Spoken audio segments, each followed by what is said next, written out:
Bonjour peuple de Dieu, bonjour à toutes les personnes qui suivront cette vidéo. Je suis votre ami, votre frère, le pasteur Samuel El Wabantou. Je vous réponds, c'est une réponse au fait de cette vidéo qui fait suite à la vidéo qu'un pasteur congolais a pu diffuser. Et dans la vidéo, il prédisait la victoire de l'équipe de France de football à l'Euro 2016. Et les choses ne se sont pas passées selon sa prédiction. Et c'est le Portugal qui a gagné, nous sommes tous témoins de cela. Alors cette vidéo a heurté beaucoup de gens. Ça fait beaucoup du mal au peuple de Dieu, à beaucoup de personnes. Ça a suscité beaucoup de railleries pour se moquer des pasteurs, se moquer des Congolais, se moquer des hommes de Dieu, se moquer des prophètes. Alors en tant que pasteur, je viens humblement d'abord solliciter votre indulgence, demander pardon au nom de tous les pasteurs, au nom de ce frère, cet homme de Dieu que je connais, que je vois dans la pastorale. C'est un homme que je vois qui est toujours très calme, bien que on n'est pas très proche, mais tous mes contacts avec lui se sont toujours bien passés. Je n'ai rien à redire sur sa vie, sa personnalité. Je n'ai jamais appris quelque chose de mal sur lui. Et c'est vraiment un frère que j'aime beaucoup. Alors je vais demander pardon au nom de tous les hommes de Dieu, au nom de tous les pasteurs et en son nom, s'il peut me le permettre bien sûr, pour tous ceux qui ont été heurtés, tous ceux qui ont eu mal suite à cette vidéo-là. Voilà, j'aimerais dire ceci, ce que le frère a fait, ce qu'il a dit, ça relève de la passion, ça vient de sa passion. Je crois que c'est quelqu'un qui aime beaucoup le football, c'est quelqu'un qui aime l'équipe de France, qui avait le souhait de voir l'équipe de France gagner parce qu'il vit ici en France. Et il avait le souhait de voir les Bleus remporter cette coupe, d'autant plus que ça s'est joué ici, chez nous en France. Moi aussi je vis en France. Donc il a parlé poussé par sa passion pour le football. Vous savez, les prédictions sur les matchs de football, tout le monde en fait. On fait des prédictions même des sociétés, des paris, des sociétés qui existent, rien que ça sur des prédictions sportives. Alors lui aussi, poussé par la passion pour le football, c'est que je crois, d'après mon expérience, il a pu parler, mais l'erreur c'est, il a ajouté Dieu m'a dit. En tout cas, j'aimerais vous dire que Dieu n'est pas dans le football. Le football c'est un sport où ceux qui s'entraînent bien, ceux qui font bien, ceux qui jouent avec le concours des circonstances, comment les choses se passent, les gens peuvent remporter des victoires, mais il peut plaire à Dieu comme dans un match de sport, comme dans une bataille, comme dans quelque chose autre qui demande de la stratégie, qui demande de l'effort. Dieu pourrait accorder la victoire à telle ou telle équipe, à telle ou telle armée. Dieu pourrait intervenir. Mais par rapport à cette passion, le football, ce sport, en tout cas, Dieu n'est pas là-dedans. Parce qu'il y a des chrétiens de deux côtés. Vous savez, chez les Portugais, chez les Français, ou bien chez toutes les équipes qui étaient là, qui ont perdu. Alors Dieu n'est pas dans le football. Et voilà. Mais le frère a prophétisé, il a parlé par sa passion en disant que Dieu m'a dit. Moi je crois que ce n'était pas le cas. Et il faut avoir l'humilité de le reconnaître, ce n'était pas le cas. Et si c'était le cas que Dieu lui avait dit cela, on aurait vu le résultat, ce serait différent. Alors voilà. Bon, en tout cas, pardonnons notre bien-aimé. Il ne faut pas utiliser ça, il ne faut pas laisser l'ennemi faire la récupération pour insulter maintenant tous les pasteurs, ou bien tous les Congolais, ou bien tous les prophètes. Moi, je vous dis que le Dieu que nous prions, c'est un Dieu des prophètes. C'est un Dieu qui parle au travers de la prophétie. La prophétie, c'est une prédiction inspirée des événements à venir. C'est un Dieu qui révèle l'avenir. Je suis fils spirituel d'un homme qui a toujours eu un don puissant de prophétie.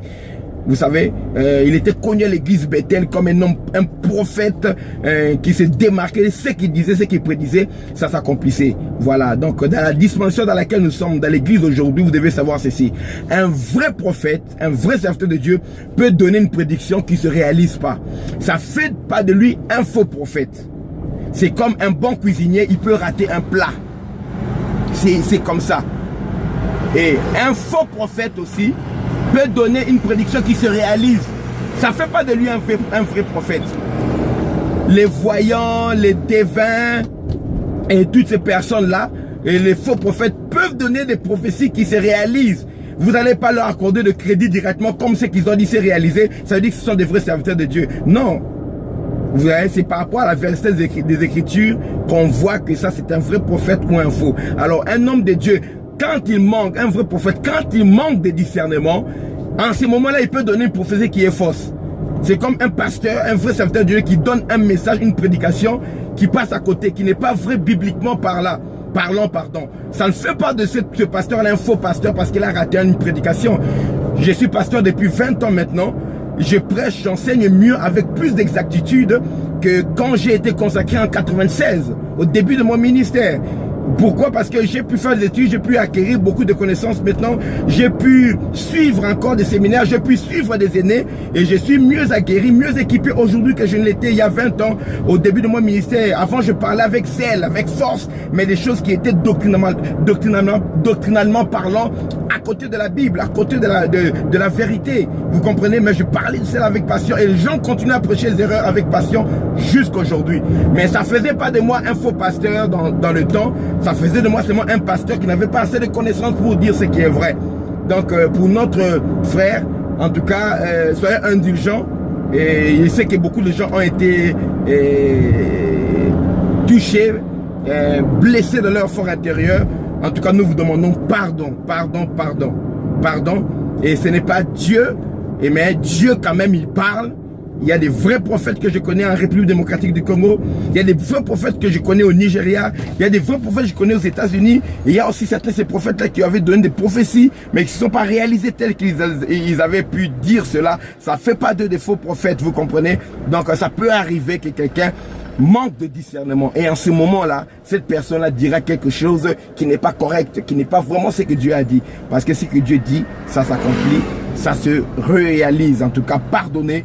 Et ce pasteur n'indexait pas tout un peuple, tous les Congolais. Vous savez que la République démocratique du Congo et ses hommes de Dieu, c'est eux qui ont apporté le message d'évangélisation dans la plupart des pays francophones. Ils ont payé de leur prix. Et dans certains pays, ils étaient mis en prison. Vous voyez, le Congo-Brazzaville, c'était un pays socialiste, à tendance communiste à l'époque. On n'aimait pas prêcher l'évangile. Les pasteurs congolais de Kinshasa, des Aïwa, étaient emprisonnés là-bas pour apporter l'évangile. Dans ces pays, c'était interdit.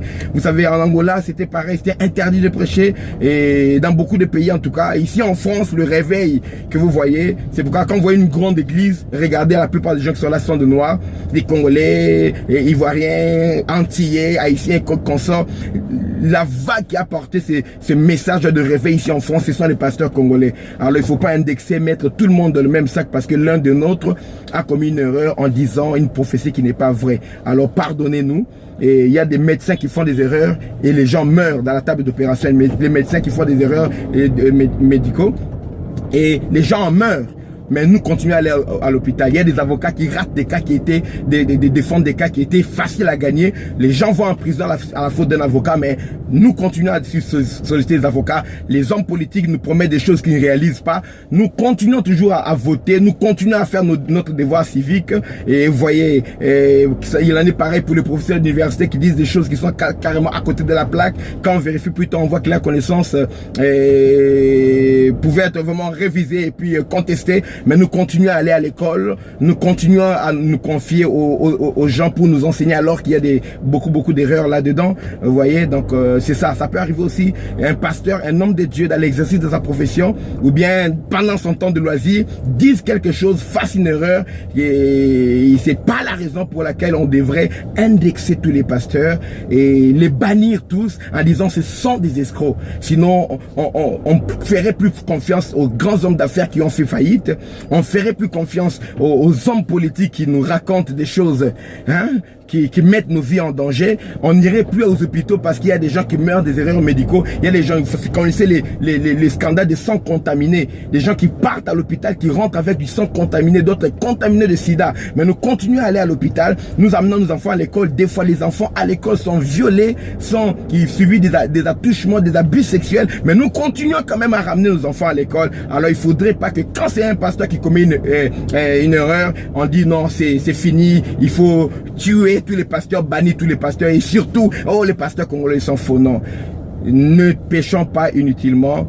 Nous savons qu'un de notre âme a mal agi, c'est à cause de sa passion. Beaucoup de gens sont passionnés du football, moi j'en suis pas. Ma femme est passionnée de football, pas moi. Alors pardonnez. et considérons les vrais serviteurs de Dieu, considérons les vrais prophètes, parce que Dieu est un Dieu des prophètes. Le Seigneur continue à parler jusqu'aujourd'hui. Il déclare, dans les derniers jours, je répandrai de mon esprit sur toute chair. Vos fils et vos filles prophétiseront. Oui, la Bible déclare que dans les derniers jours, nos fils et nos filles prophétiseront. Donc, la prophétie est biblique. La prédiction inspirée des événements à venir selon Dieu est biblique. Alors, ce n'est pas en regardant les horoscopes, ce n'est pas en lisant, en allant dans la cartomancie, les diseuse bonne aventure, chez les devins qu'on va connaître l'avenir. Non, mais nous regardons à Dieu et Dieu peut inspirer les choses concernant notre avenir au travers de ses serviteurs, des prophètes, au travers de tous les enfants de Dieu qui sont saisis par l'Esprit de Dieu. Ils peuvent prédire l'avenir sous l'inspiration de l'Esprit de Jésus-Christ, l'Esprit de la grâce. Voilà. Que le Seigneur vous bénisse abondamment. Je tenais à répondre pour qu'il n'y ait pas d'amalgame. Il y a des vrais serviteurs de Dieu qui connaissent la parole de Dieu, qui connaissent la prophétie, et Dieu les utilise, Dieu parle au travers d'eux. Et c'est qu'un pasteur peut faire, c'est pas ce qu'un avocat peut faire, c'est pas ce qu'un politicien peut faire, c'est pas ce qu'un médecin peut faire. Donc nous avons besoin des pasteurs pour ce qui est bien par rapport à leur domaine, par rapport à la grâce qu'ils ont reçue de Dieu. Et nous allons aussi dans les autres domaines par rapport aux autres compétences selon les métiers que nous avons dans la société dans laquelle nous évoluons. Que Dieu vous bénisse abondamment. Dites-moi ce que vous pensez de cette vidéo. En tout cas, nous demandons pardon humblement. Nous croyons que nous continuerons à vous diffuser la parole de Dieu, à ramener toute personne à la parole.